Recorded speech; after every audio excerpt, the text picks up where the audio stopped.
could you give your undivided attention to my dad? Thank you.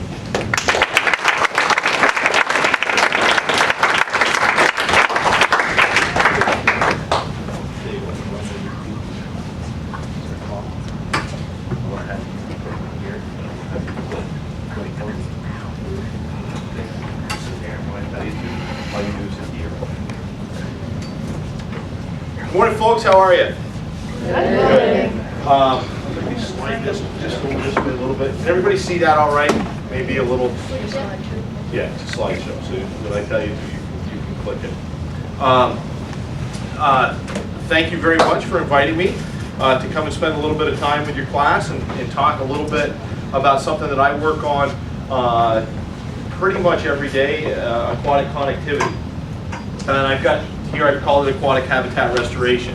What I'd like to do is I'm going to run you through some slides. I'm going to talk a little bit about the U.S. Fish and Wildlife Service, the agency that I work for, a little bit about the program that I work for, and then I'm going to talk a little bit about the things that program does, and then I'm going to get a little bit more in depth on aquatic connectivity, in particular how it is associated with dams, all right? And then hopefully what I'm going to do is kind of talk about one side of the issue, and that's the aquatic and the habitat side of the issue. And then maybe at the end of this we can have a discussion about the other side of the issue, and that is the energy production from dams and from moving water. Okay, so that's kind of what we're going to talk about today. Go ahead, Colin. So I work for a program, I actually coordinate the program for the state called the Partners for Fish and Wildlife Program. The U.S. Fish and Wildlife Service is under the Department of Interior. It is probably best known for its National Wildlife Refuge System. For anybody who's maybe been there, Missisquoi National Wildlife Refuge in Swan, just up the road, is a 7,000 acre refuge that was land that is set aside to support migratory birds and other fish and wildlife. So the refuge has about 700, or the U.S. Fish and Wildlife Service has about 700 refuges nationwide, ranging from ones that are in downtown Philadelphia that are only a few acres to the Arctic National Wildlife Refuge that is 12.5 million acres. Okay, so the U.S. Fish and Wildlife Services manages that land specifically for fish and wildlife resources. In 1987, the U.S. Fish and Wildlife Service realized that the majority of the landscape is in private ownership. That means it's owned by folks like you guys or your parents or aunts or uncles. That the public owns much of the landscape and is in private ownership. And so they developed a program called the Partners for Fish and Wildlife Program, where biologists like myself can work with private landowners to do habitat restoration activities to benefit fish and wildlife resources. Okay? So the program I work for is voluntary. Nobody has to do it. It's up to them. We can do habitat improvement, which includes restoration or habitat enhancement, and in some cases habitat creation. I'm going to show you a few examples of that. You're going to find that some of this is closer to you than you think. Private lands, so property owned by private individuals, can be we call them NGOs, non-government organizations, basically anything but other state and federal land. And then trust resources. So these are federally listed species, so species that there isn't that many of on a national or a worldwide basis. We also talk about interjurisdictional species, which are those species that may be being managed between countries. Many of the migratory birds we have can migrate all the way from Mexico or Central America through the United States and into Canada.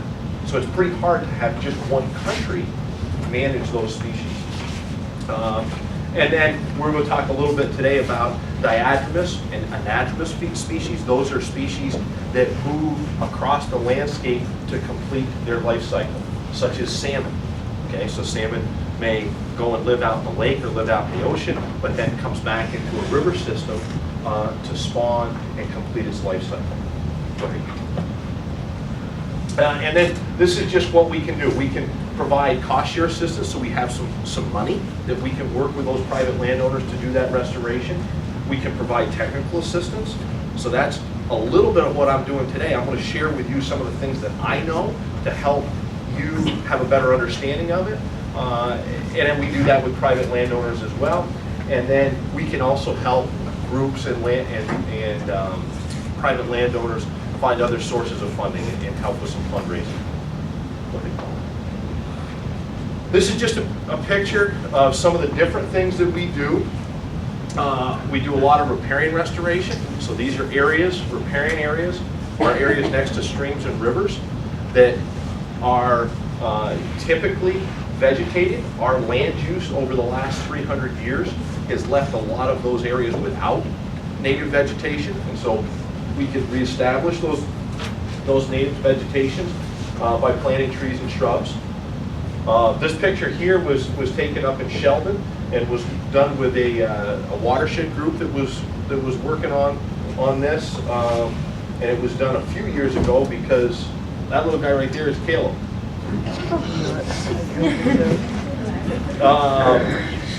Notice he wasn't doing much.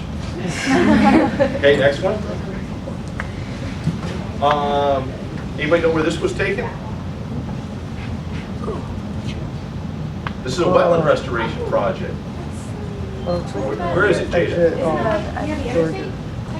Even closer. Next thing ever. By the school.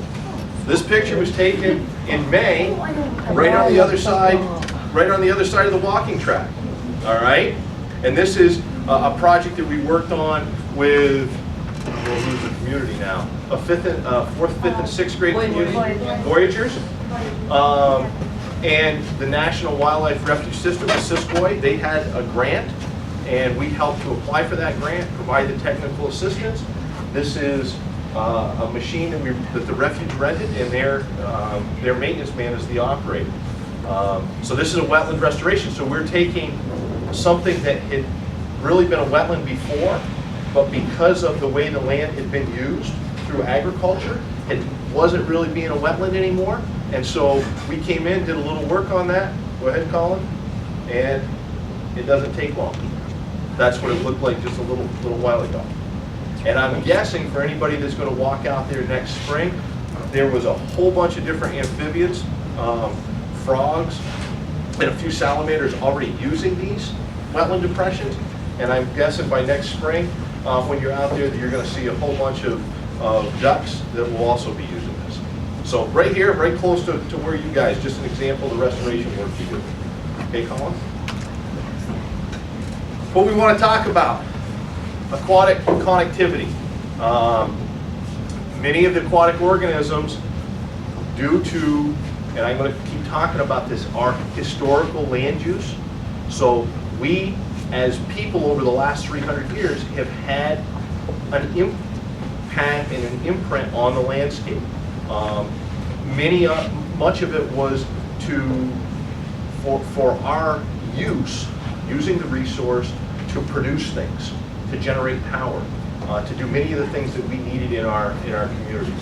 But there has been also an impact on those natural communities and natural species. So that's what we're going to talk a little bit today, and then maybe at the end of this, really think about how does this all balance out.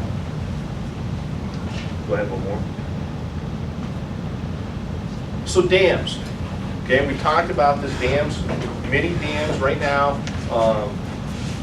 In Vermont alone, there's over 1,200 dams. Okay, remnant dams. Many of those dams are no longer used.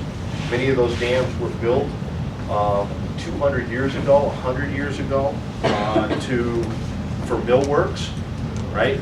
At the time, they were using water as their power source.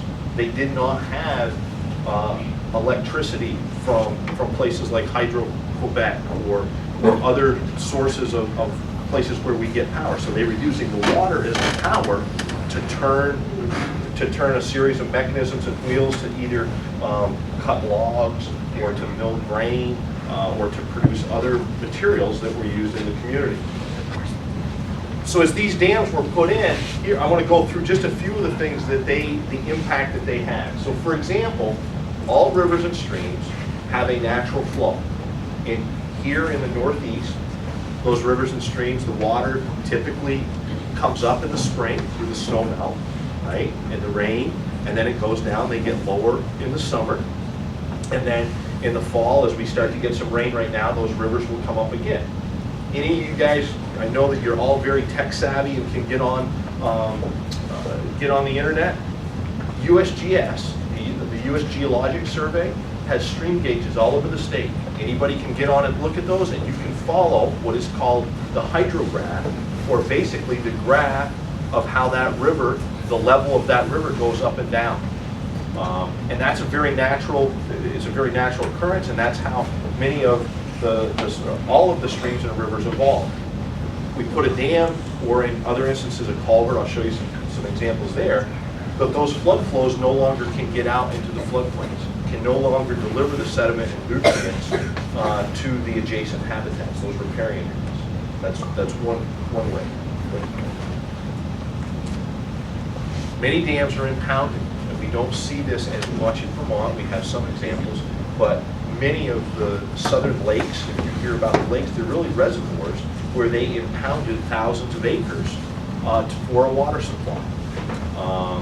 And the west, there's some of the largest dams in the world out in the west to store that water for irrigation and for other uses. What it is you had a free-flowing river system, and now you have a lake. Right? So that the natives, many of the native species there evolved in that free-flowing river system, and now it's a lake. Temperature and oxygen. Everything needs oxygen, right? We all need oxygen. In the aquatic world, temperature and oxygen are inversely related. All right? So as the temperature in the water goes up, the amount of oxygen in the water goes down. All right? So if you imagine if we turned up the heat in this room, and then all of a sudden we started to get less and less air in this room, what would that start to feel like? Yeah, it wouldn't. If we had a harder time breathing as the temperature went up, the oxygen went down. With dams and with other blockages in river systems, that water sits there longer and heats up in the summertime with the sun. And as that happens, the oxygen in that system goes down. And everything, all the aquatic organisms in that system needs oxygen. So we have an effect with water temperature and oxygen levels. Get it, Colin? Sediment and nutrients. Sediment and nutrients are the building, I put it here as the building blocks of the aquatic systems. So this is what drives everything. The sediment, okay, those fine particles, the soils, the gravels that are in the streams, as well as the nutrients that are many times attached to them, they move, they're fluid in the system. And they are the building blocks for all life. So it starts with all of the microscopic and tiny organisms that live and form the bottom of the food chain, and then build all the way up. Dams will actually disrupt that flow. They'll store sediment behind the dam, so not let that sediment out into the system. Okay? Go ahead, Colin. And then impedes the migration of fish and other organisms. And when I say other organisms, we know fish are swimming in the rivers. What else might be trying to go up a river? Eels, yeah, type of a fish. What else? Other organisms. What else is going up the river that would like to get there? Get above the dam. Anybody? Waterfowl? Waterfowl? Well, what can they do? Is the dam going to stop them? They can fly. Probably not. They're going to fly right over it. What else might the dam stop?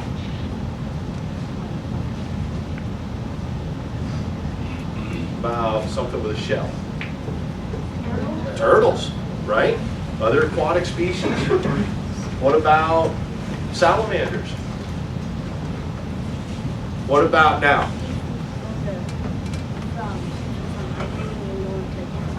to different water, and usually the different water is where they're spawning, where they're laying their eggs, where they're producing more salamanders or fish. I'll give you something, and I don't want to get too far into the weeds, but this is really pretty cool. Is everybody seen, and I'm gonna use probably what you call a clam? Yeah. Right? How many people here, Lake Champlain, you pick up a clam, you've seen a clam shell, right? Does anybody know what those are technically called? Mussels. Exactly. They really aren't clams. They're bivalves, and there's two different categories. Does anybody know how those mussels complete their life cycle? How they actually produce new clams? They need fish. And so what that mussel does is it releases what's called the glaucidia, or its egg. It attaches to a fish, actually usually in the gills, and it grows on the fish, doesn't hurt the fish, and then eventually will drop off when it is big enough to feed and become a new mussel. And so those fish are very critical in moving the mussels, and it's evolved to a stage where there's only certain mussels that use certain types of fish. So it's a very complex system with a lot of different pieces to it. The other thing, and I heard this from a biologist 2 years ago, and I thought it was one of the most amazing things that I had heard about river systems and the sediment and nutrients. Which way does the water flow? Simple question. Everybody knows this. Which way does the water flow? Downhill. Right? All the water is flowing downhill. So we have these things called watersheds, and all the water is flowing downhill to what? Lakes, ponds, oceans, other rivers. It's all flowing downhill. So everything's going one way, right? All the sediment, nutrients, the currents, the flows are all taking it one way, which is down the watershed. What's the only way that nutrients go the other way? Rain? Rain's going down, right? Fish, aquatic organisms, they're the only thing that's swimming the other way, that's bringing all of those nutrients the other way. And out in the west, on the west coast, everybody's seen pictures of salmon, the salmon jumping up the falls and the bears wait there to catch them, that whole thing. The entire ecosystems on the west coast have evolved with salmon. That salmon are the lifeblood of that entire system. Being able to bring all of, because in the Pacific, with Pacific salmon, they go upstream, and what happens? They spawn, and they die. Somebody said it. And so all of those nutrients that salmon accumulated out in the ocean is now going back up into that watershed, and it's staying there, either eaten by bears, or for all the places that it doesn't get eaten, it is left to rot and decay, and then it feeds, the waters flood and it feeds the riparian areas. So just think about that. Everything's coming down. One of the only ways that anything goes back up is with aquatic organisms. Okay, you guys sick of pictures of words now? We'll do some pictures of more interesting stuff. Okay? Lake Champlain. This is all Lake Champlain. This is all stuff that we do work on. Anybody know what this is? Oh, I know it is. It's not an eel. I got an eel. I'll give you the other one. What's that one? That's an eel. Yeah, but I know what that is. What's this one? Come on, somebody, Caleb? It's a landlocked Atlantic salmon. Okay? These swim around in Lake Champlain, and right now these are moving back up our rivers to try to go and spawn. This actual salmon was caught at the Winooski 1 Dam, where, with a cooperation with Green Mountain Power, they actually catch these fish there, put them in a truck, drive them up above 2 other dams, and let them go. Because right now the salmon can't get up to where it historically spawned. Anybody know this one? This fish in Vermont is the most sought after and the most commonly caught fish in the state of Vermont. Pumpkin seed, no. Trout. What kind of trout? A brook trout. Very good. All over. These are all over. The neat part about these are referred to as an indicator species. Anybody ever heard that word before? Brook trout need very good water quality and very good habitat. That means that if they're living someplace, that they're an indicator that those conditions are very good. If they aren't there, there's a good chance that those conditions aren't there. So they're an indicator species of the health of habitat and water quality. Go ahead, Colin. I'm going to talk mostly from here on in about dams, but there's a lot of other infrastructure that is in our landscape that blocks aquatic passage. I pick out a picture. I got so many pictures of transportation infrastructure. Now we need these, right? Because what? Everybody's going to drive a car sometime, right? And we got to get from one place to the other. So we need this type of infrastructure. The only problem is do you think any fish could get through that?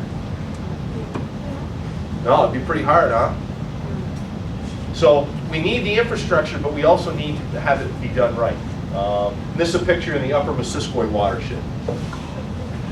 Oh. Stick? No, not the stick, the water. It looks different. Yeah, there's actually a film on the water, and that's actually what happens. You see a lot of times a film on the water. That's some of the complex sugars that are in the water, and when the water gets turned up right there, they'll float to the top, and you can see it looks foamy sometimes. You ever see that on the water where it's foamy? Those are actually some of the sugars that are in the water. Okay, Colin? So there was culverts. Here's some more infrastructure. Everybody know where this is? Swan Dam, right there. Dam been in place in this site for close to 180 years. Some type of structure here. Before that, the Native Americans, the Abenaki, used these falls as a fishing ground. Okay, so this is any place where you have a convergence of flows, a narrowing of the river, is historically where towns have been built, where Native Americans have gathered to seek food and other resources. Any fish getting over this? No. No? Anybody know what kind of fish might be banging into this?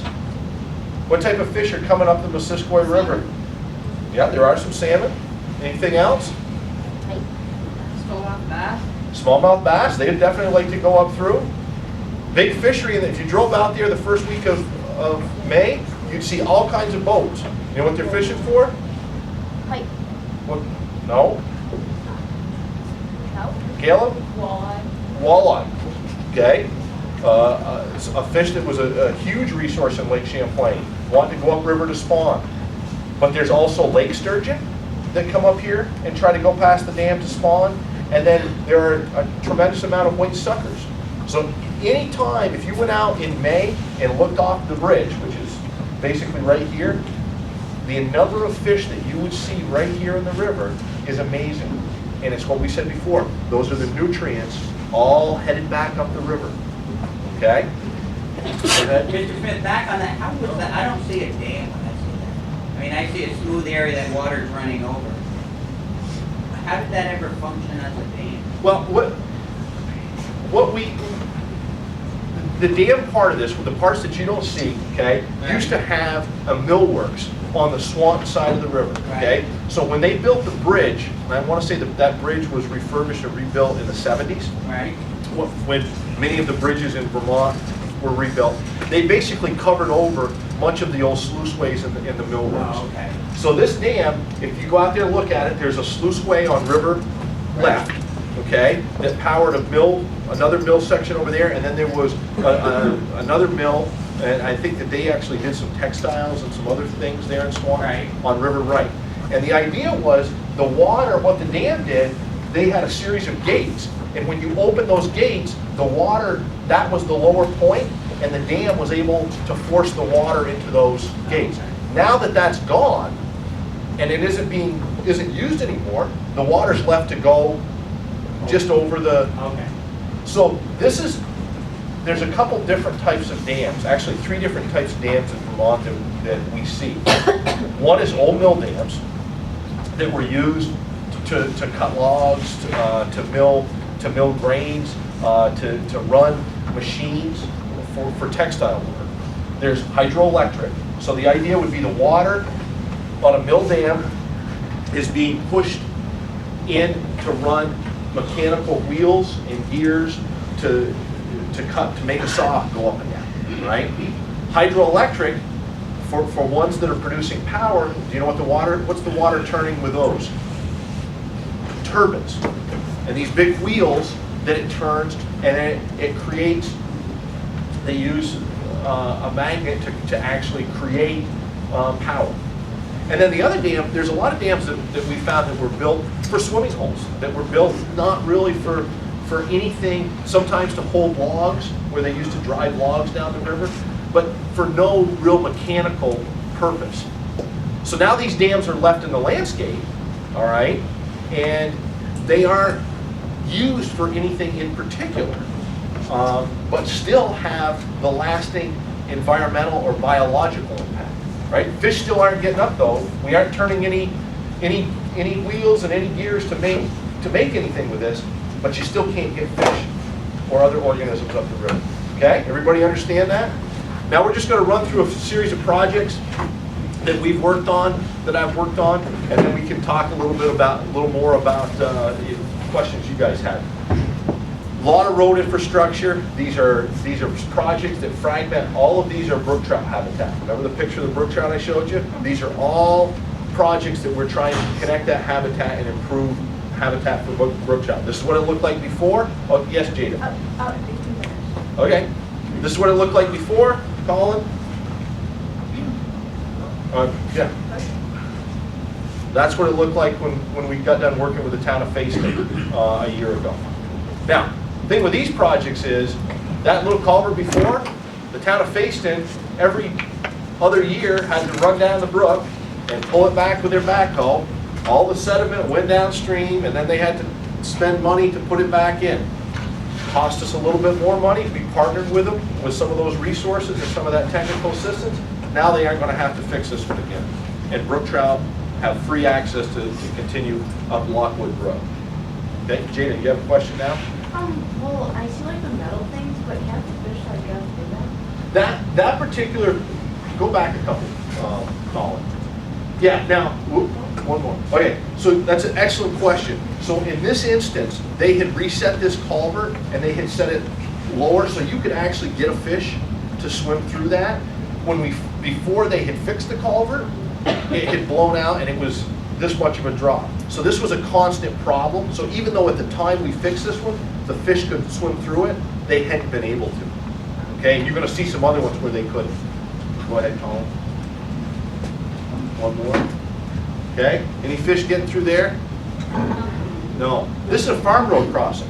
So this is a farmer that said, well, you know what? I got to fix this. I got to get my tractor and the cows across here, and you know, I really don't know how to fix it. So I'm just going to keep putting in culverts. And the more culverts you put in, the more the water gets spread out. We helped Easy Fix. We came in and were able to help him buy a culvert for $2,500, and go ahead, Colin. Looks good, huh? Fish can get through that. Tractor and cows get across there. Everybody's happy. Go ahead, Colin. Lower Missisquoi River, another one. You can see this crossing site, the landowner cornfield on the other side. Anything that swims in Lake Champlain could swim up to these culverts. All right. Can fish swim through it? Yes. But what another issue that we have when we get these really small pipes, the velocity gets going so fast through that the fish can't make it through there. You can see right there. You see this? Everybody see what that? What's that? Right here. That's the culvert that was in there. So they constantly changed out culverts, constantly raising and lowering the culverts. We went in with the landowner, came up with a solution, bought an old town road bridge and installed it. Go ahead. Now everything can go through there. I stood here with a landowner while we were looking after it was all done the next spring and watched a northern pike swim right up through the culvert, or right up through the bridge. Any fish getting through this? No. No way, right? Go ahead, Colin. Much better. Pre-made bridge. Bridge was made out in Michigan. They brought it on a truck and we laid it in place. That simple. Another one. No fish there. This one, they actually told me the contractor who put this in actually said they dug out this hole so that there would be a plunge pool there. I don't know what for, but definitely couldn't put fish through it. And then we worked with USDA, the Natural Resource Conservation Service, to help fund a bridge and get brook trout into 2 miles up into the Green Mountain National Forest. Next one. Okay, now we'll look at some dam ones. Yeah, question? Before the one before this, I don't see how a fish can swim through all those rocks. Right, that's a good question. Now I took this picture at low flow, all right? And so there isn't a tremendous amount of flow. Usually there's a little bit more water going through this. Brook trout spawn in the fall, typically when there's more, a little bit more flow. But what's amazing about brook trout is they can find their way through all those little, see this little spot right there? They find their way through that and they can wiggle up through there and keep moving up the system. If there's a drop, like we saw at that other, where the culvert sits up here and there's a waterfall, they have a real hard time getting over those. But usually there's a little more water in those. The dams, this is the Crowning Shield Dam over in New York on the Boquet River. Remnant Dam, not really doing anything anymore. It was partially breached, so you had a little bit of water running through it, but there couldn't get any fish through it. This is one of the major salmon rivers coming out of Lake Champlain on the New York side of the lake. I think we opened up 12 miles of habitat with the removal of this. So that's what it looked like before. We came in, you can see we left a little bit of the dam in place for some stability over there on that side. Fish have an easy way getting up through. Another New York dam. This isn't the best picture I have before and after. It's a little too light, but you can see definitely not any fish getting up through that. Pretty good sized waterfall there. Go ahead. And I said it's kind of a little bit light, but what happens is the stream moved across the face of this ledge and then worked its way up through here. And any brook trout that's kind of worked, you see how many more little steps and little places they can go? Definitely helps them get upstream. Down in Pittsburgh, this is an old stone dam. This had 12 feet of sediment behind it that we removed. Otherwise, that was all heading for Lake Champlain. Town of Pittsburgh said it's a hazard to us. We don't want it to go out. We came and worked with them. Go ahead, Colin. We did this project 2 years ago. That's what it looks like now. Marshfield Dam, this is on the main stem of the Upper Winooski in Marshfield. This is private landowners. The landowner said, I don't want the dam anymore. Can you help me take it out? We raised some funds, cost about $50,000, came in with a contractor, and go ahead, Colin. That's what it looks like now. Everything, turtles get up through there? Yeah, everything can move up through there. Big fish. Coxbrook Dam, we have no idea why this dam was built. Landowner decided to build a dam one day in the 1940s. There was a swimming hole behind it. And the new landowner said, could we get rid of the dam? The best story I have about this one was I was meeting with the contractor to take this dam out. So they were going to remove the dam in 2 weeks. And I'm standing right up here, and we're looking down, and there was water coming over the dam. And we're standing there, and we were watching fish jump up into the dam. We'd had a storm, a little bit of a rainstorm overnight, so we had a little bit more flow in the river, and the fish were trying to get, little brook trout and brown trout were trying to get upstream, and we're sitting there watching them jump up and bang into the dam and fall back down. Now, they can go up through there very easily. This is a dam, we just did this project this year. These next two were just done this year. This is over in Groton on the Wells River. This This is the Groton number 9 dam. It was an old power supply dam. You can see what was left of some of the turbine and the infrastructure of the dam. Still, it had fallen down, but the sill of the dam was still there, and you couldn't get fish upstream. Go ahead, Colin. That's what it looked like just after construction. Left a little bit of the concrete on that side for stability, but opened it up completely. Now fish have complete access. This is the Willsboro Dam. This dam is at the head of a large cascade on the Willsboro River. We just got done on this dam. We're doing some work with landlocked salmon. We're doing a tagging study. We had just caught and tagged 140 salmon downstream of this dam, and now we're looking at them going up over the dam. This was completed just 3 weeks ago. That's what it looks like now. Week after your birthday. Oh, and I put this one in there because I usually try to talk to people about, or when I talk with groups like this, part of this is we're doing it for doing the habitat work for the critters out there and the species, but we're also doing this work for the next generations, you guys, all right? So that there is those lasting fish and wildlife resources. So it's not always about the fish and wildlife, and like I said, this was probably, I don't know, Caleb when he was 2 or 3. So, very good. Now, we can take any questions that anybody might have. So there's a dam down in Highgate, because I live down there. Yep. And it's not exactly going across, but it's just like 2 on the side.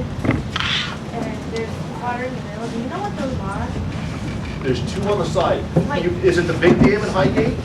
No. There's a bridge going across.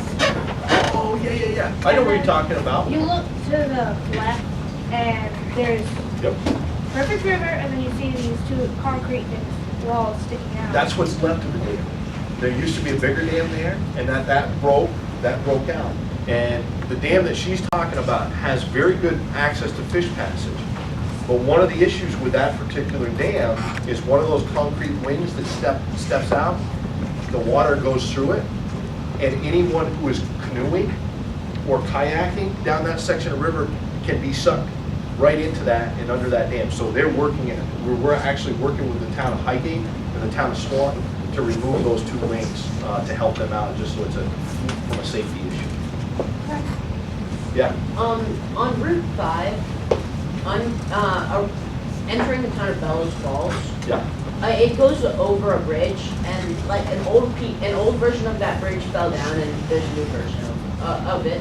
But part of the old bridge is blocking Saxon's River, and I don't know if you know about it, but No, I wasn't aware. I mean, we have looked at some projects in Saxon's River, because the tributaries that he's referring to come out of the Connecticut River, and the Connecticut River has a whole series of dams on the main stem, and those are, unlike Lake Champlain, the aquatic resources are fish that are coming out of the ocean and swimming up the Connecticut and trying to get up into the Saxons River. But I wasn't aware that there was a bridge that was still in place there, it's over Route 5. the Route 5.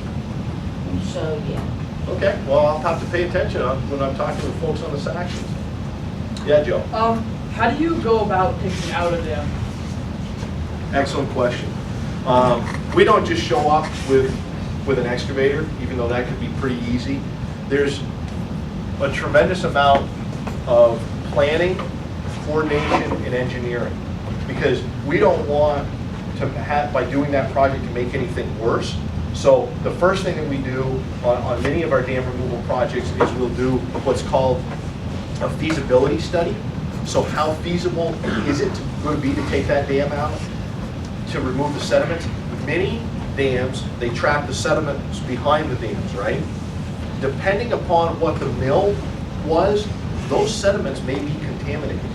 Those sediments may have chemicals in them from the manufacturing process that we don't want to just go down the river. And so we need to make sure that the sediments, we call it clean, so that the sediments don't have any of those bad nasties in them that we would just be spreading around. We need to make sure of how much the dam is going to cost to remove it. We need to see how we can get equipment to the dam. We need to see what's under the dam. Okay, is this going to be, is it on ledge? Are we going to, if we remove the dam, is there still going to be a barrier there?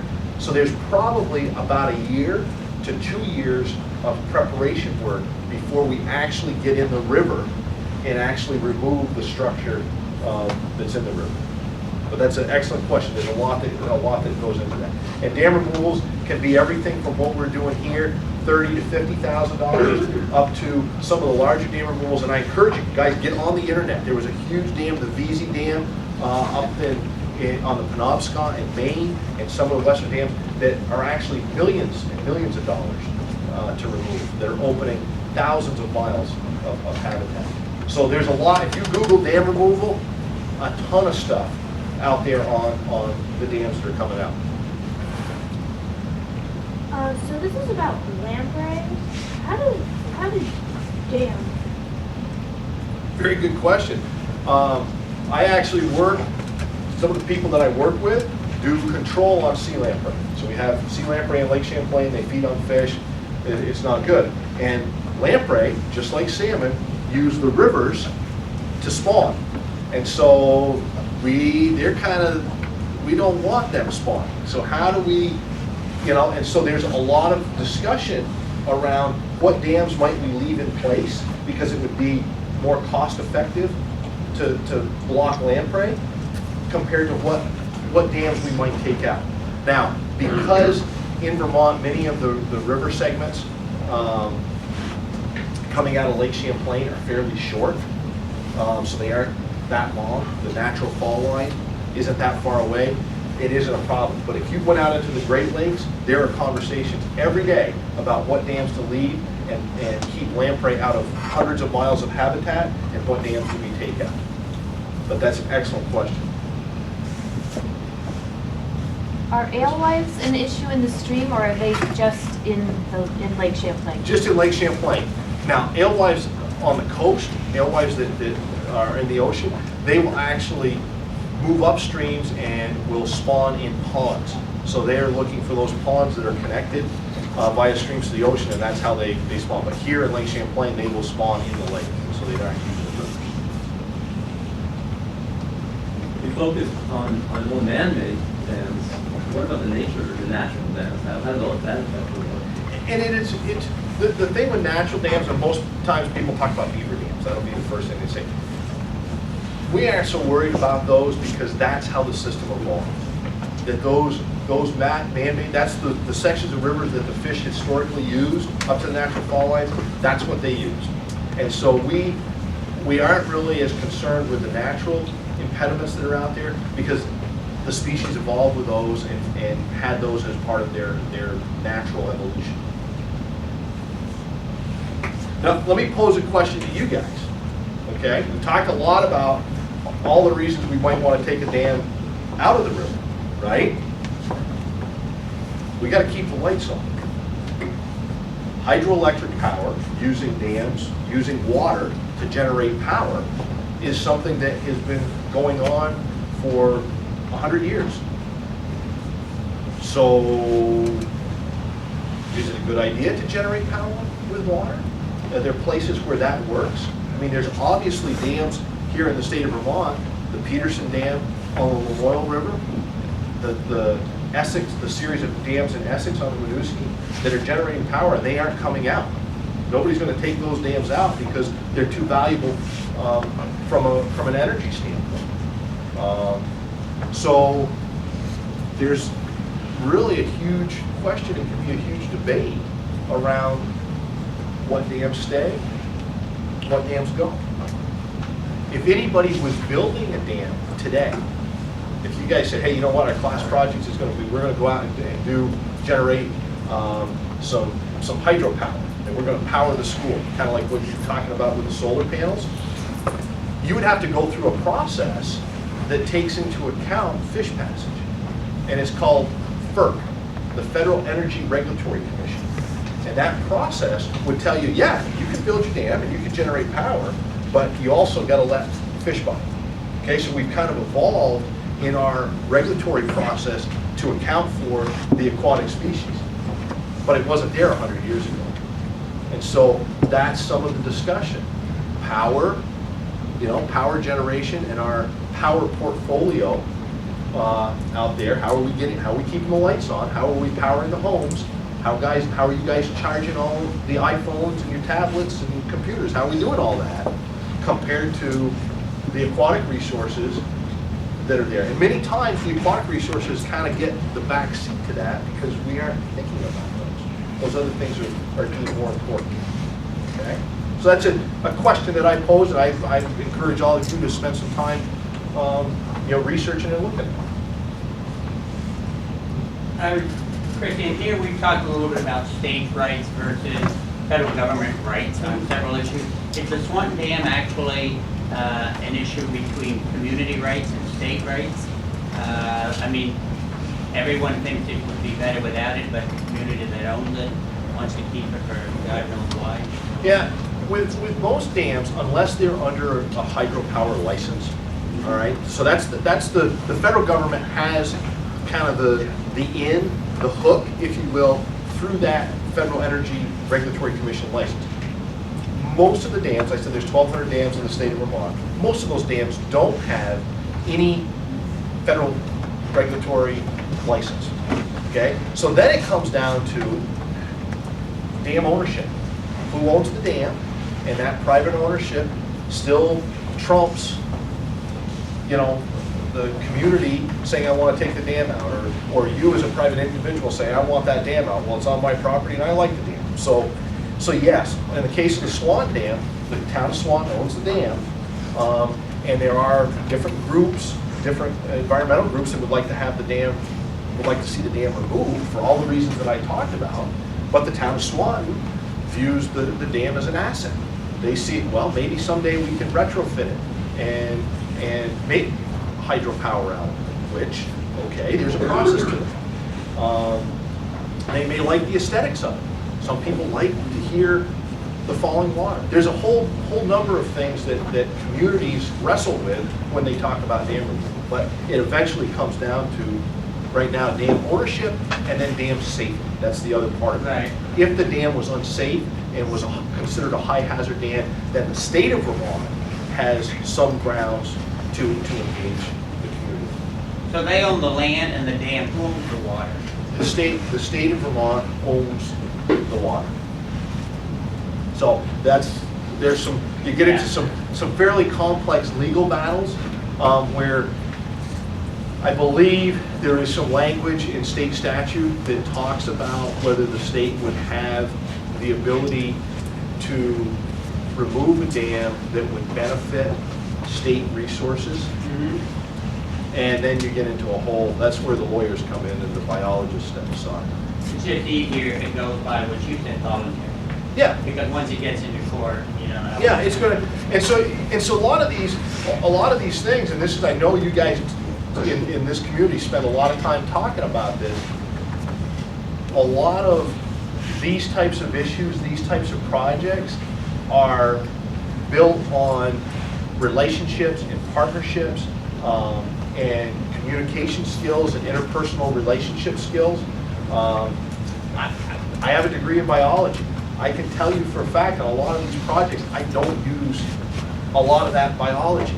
I use a lot of my communication skills to be able to talk with partners, to be able to negotiate, to be able to leverage that knowledge and the resource-based information I have into moving the project forward. That's a great statement, using what you know to leverage. That's what we're trying to get through to you guys. It's great to have knowledge, but if you don't have the ability to use it and to discuss and to convince and to sway opinions, then it's of little value. And the basis for that, I mean, again, there's two parts to that. The knowledge is, I don't want to in any way diminish the knowledge-based side of this. That is the foundation that you start from, and then those skill sets, such as communication, such as being able to you know, understand what people want and how to negotiate that. That's the skill set that you develop in conjunction with that knowledge base that you train. Other questions? That's a great segue into asking what you had to do to prepare yourself for this job. What kind of courses did you take? Yep. So I sat, not in this classroom, upstairs now, many years ago. Actually, one of the only constants is Mr. Deloria. He was still here then, or was here then, is still here now. So I did this, I'm the same place many of you guys are, went to BFA. Came out of BFA. At BFA, they said to me, you know what, you're good in science and math, you ought to go be an engineer. I said, okay. Applied to some different colleges, eventually chose the University of Vermont and entered the University of Vermont in an engineering program. I spent probably the luckiest thing, things will happen in your lives where it's, you don't know why, it just happens that way. My roommate, my freshman year of college, was a wildlife major. Okay, so he was taking, I wanted to be a wildlife major, but everybody said, you know, science and math, go and do that. Well, my roommate, by the luck of the draw, was a wildlife major. And so I got to see all of the fun stuff that he was doing that I wanted to learn about. And I spent one semester as an engineering major, and then I transferred over and got into the natural resource program and took up a fish and wildlife major. And the biggest thing there, and I can tell you this, and I don't know, none of you were there yet, but one of the neatest things is when all of a sudden you aren't learning because you think you have to. You're learning because you want to. So now I was learning about things that I couldn't wait to go to class to get more information on. I couldn't wait to learn about waterfowl biology. I couldn't wait to learn about fish ecology. So it changed, and all of a sudden now, you really, I want to get up in the morning and go to class. I want to do the homework because I want to learn more about them.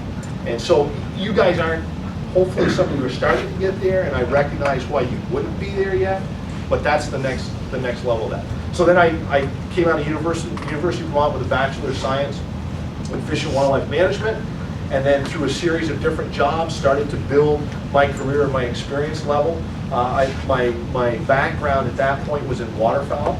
I did a lot with ducks and geese and waterfowl habitat, and then worked up in Maine for a while, worked back in Vermont, kind of moved around a little bit, and then for the last 19 years have been in Essex Junction doing what I talked about today. And again, a lot of learning, doesn't ever, you know, I didn't learn about, you know, freshwater mussels and Glaucidia and how they did, I didn't learn about that in college. That's, the learning never stops. You keep picking up that information, as I'm sure you all are aware.